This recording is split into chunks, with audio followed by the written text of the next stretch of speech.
instead of the word or, we're putting and in both instances.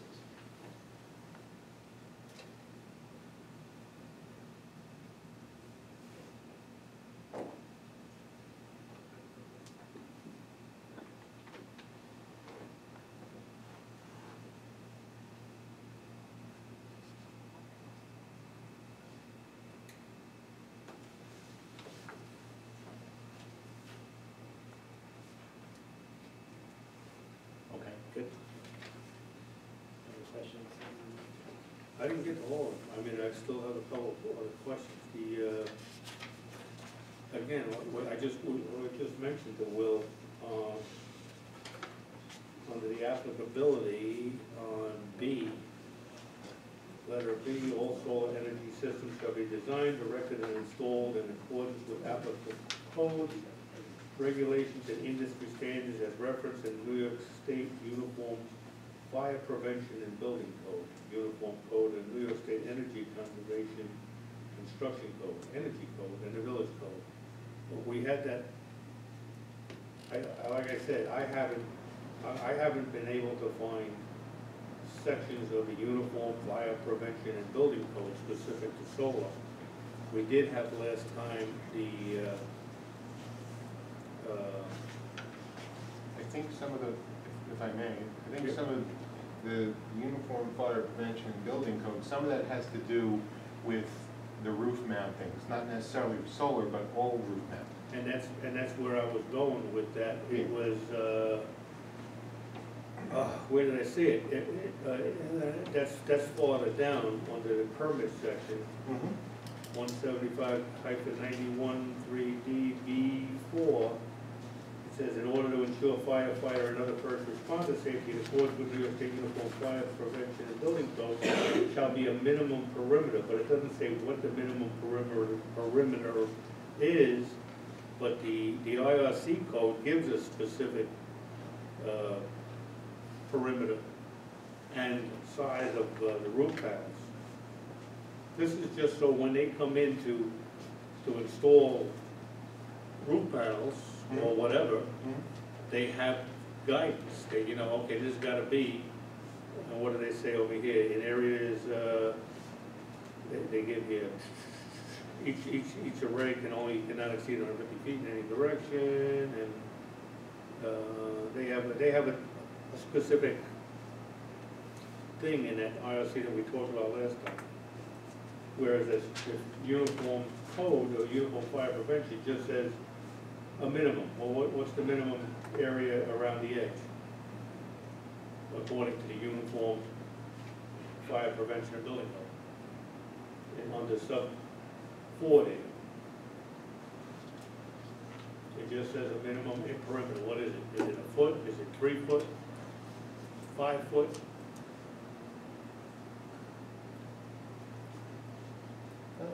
We can spell it out if you want. We can use what's I think we wanted to leave it. I thought it's specific. That's right. That's what I thought. The code itself. Exactly. Right, we don't have to change So that. we We just don't have to referring keep to changing. that, you know. Yes, That that's was- what we decided. That was part of the discussion. So really, as long as it fits the New York State Uniform Fire Prevention and Building Code. In there effect should be at a the minimum, time. Exactly. Right? That's what we said last time. I think I mean, if anything, you could put the latest, the word latest. in front of New or York the State. one in effect at the time. Yeah. What is it now?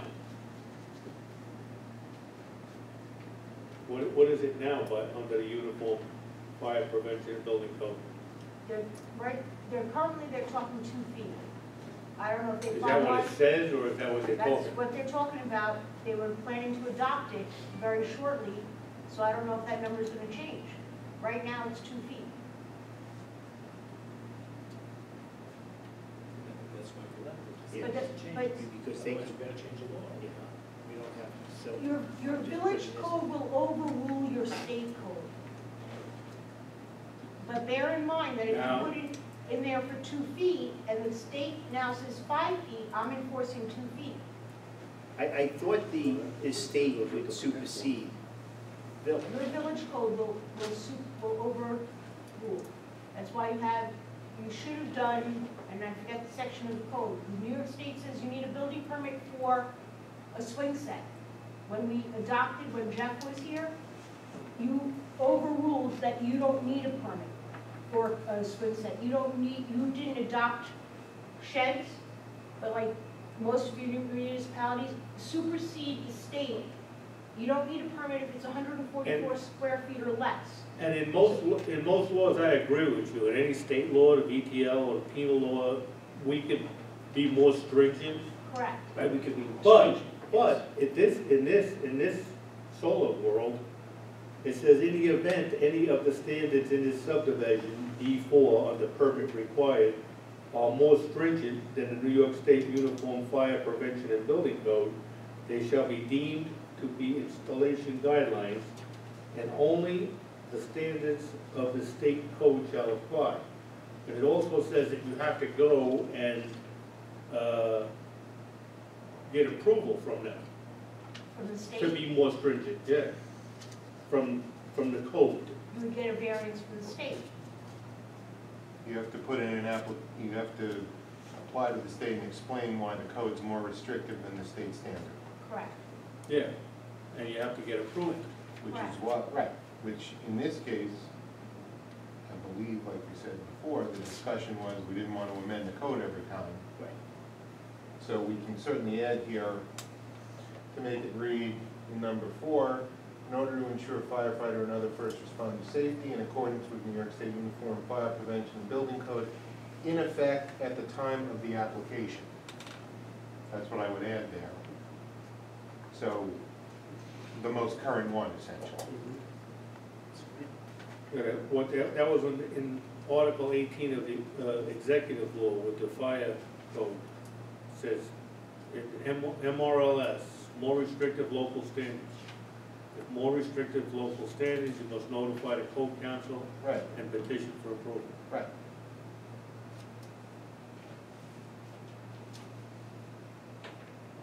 So it doesn't necessarily, we can't just do it. No, not selling for this, and there's a lot of pushback when municipalities want to do that. It can be done, but in this case, we're just observing the New York State code. It's just a question of whether you want to put in the exact numbers that are in the code at this time, or you want to leave it where you're enforcing the state code that's in effect at the time of an application. I think we're better off doing that, okay? So we're not always revisiting this. Right. And you have to So amend unless the the code. whole Right. industry changes. Right.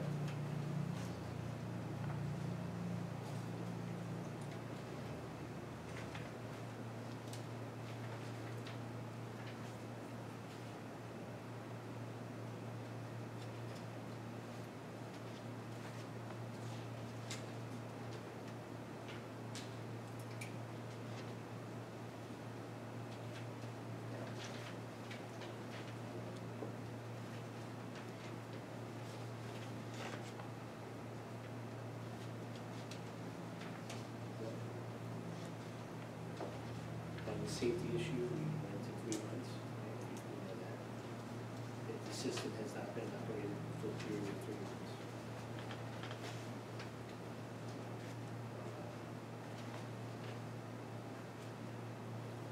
Consecutive, 6 consecutive months, the property owner shall be relieved to collect the amount of associated with by no later than 90 days after the 6-month period. That came up months ago. One of the issues, I think, or one of the questions that we had was the solar water heater. I spoke about that for a while.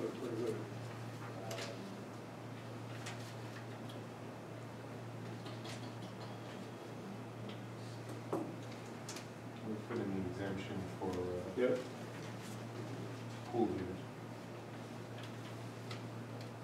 And also the grandfathering provision. Yep. Yes.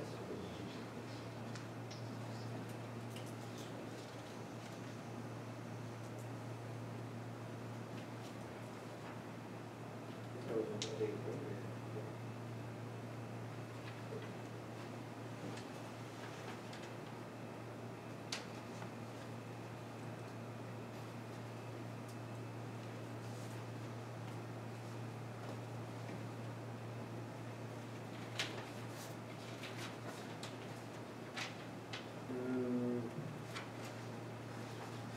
where you did the local law should not apply to solar heating systems utilized the swimming pools located on single-family residential parcels. Uh-huh. I'm thinking of the condos, they have a pool. It's not necessarily, is that considered single, they got 64 units.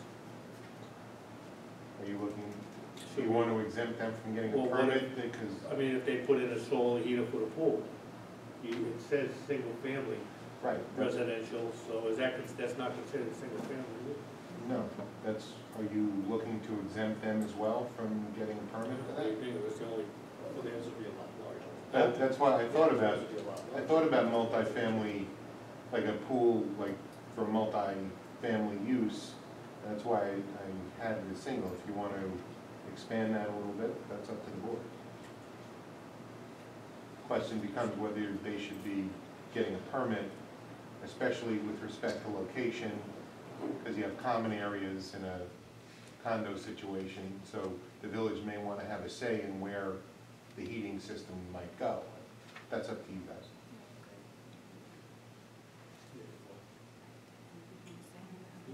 Yeah. So we could always put an addendum. Move this to where it needs to go, and then put an addendum for the pool Well, if situation. it's not covered, then it doesn't have to go permit. You have to get a permit. So as is now, we don't have to do anything.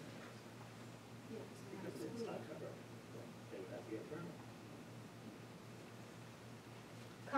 Condos and townhouses are considered, according to building code, are considered single-family houses.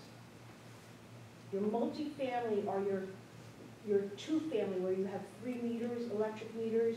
You've got 2 separate families living in one house.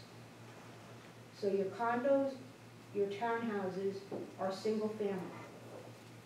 Your pools, I don't know how much ruling you're gonna have, because they're public pools, and those are regulated by the Department of Health. The Department of Health is gonna come down and make sure that they're licensed lifeguards, that their chlorine levels are correct. Everything is being done by the Department of Health standards. So if Brookshire or Weathervane comes and says, well, we wanna put in a solar heater, I'm not sure, Will, but I don't know if the village board is gonna have a right to overrule New York State Department of Health on that issue, on a public pool. I don't know if the Department of Health Yeah. generally weighs in on the solar heating aspect, do I'm they? not sure of that either, but it's a Oh. fine line, and I think that's something we should look into before we take on a law. Well, Jeannie, what if they want to cover, like with a canopy, a roof, wouldn't they have to come to the village, even though it's a public pool? They would come to the village, they would also go to the Department of Health, but I don't know if the Department of Health is going to overrule. Because I would they think the regulate Department- that pool. I don't think they're gonna, honestly, I don't think they're gonna step on the village if the village wants to regulate the location of where the solar heating unit is. Possibly not, but, like, can I feel a little bit more comfortable, and can we call the Department of Health and reach out to them before we add this into the law? By all means, it's not being voted on tonight, Okay. so. Thank you. Yeah, well, Are I you? think we want to vote it tonight, yeah. We gotten, we need to, we got 2:39 AM. Did we send the first version from the 2:39 AM? Do we get a response from the?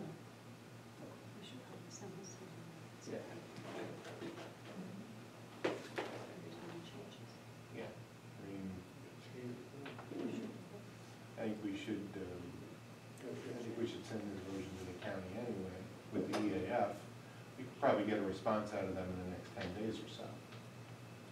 But as far as the Department of Health, check, but I don't think they're gonna, personally, I don't think they're gonna step on the village. If the village if you want to exempt condos, then that takes care of the issue. That's up to the board. We could always do an addendum to this law that specifically talks about condos, correct? Yeah. But that's up to the board. What? Put it all together. Put it all together at once, instead of doing addendums. But then it's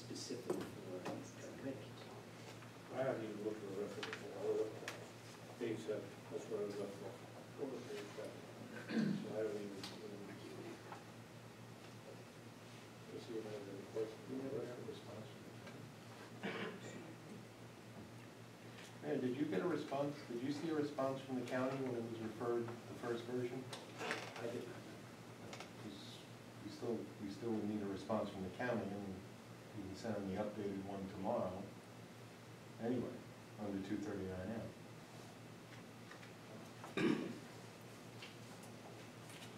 Well, my understanding is, maybe I'm wrong with 239M, that if 30 days passes and there's no comments, then Yeah, but we're not sure if they sent it and we didn't see it or not. That's what we need to that's find what out. you're saying. Okay. And you're correct about that. If they don't respond within 30 days, but That's a good point. But we're not sure if it was. we're not sure that, sent. you know, they may have for some reason not deemed the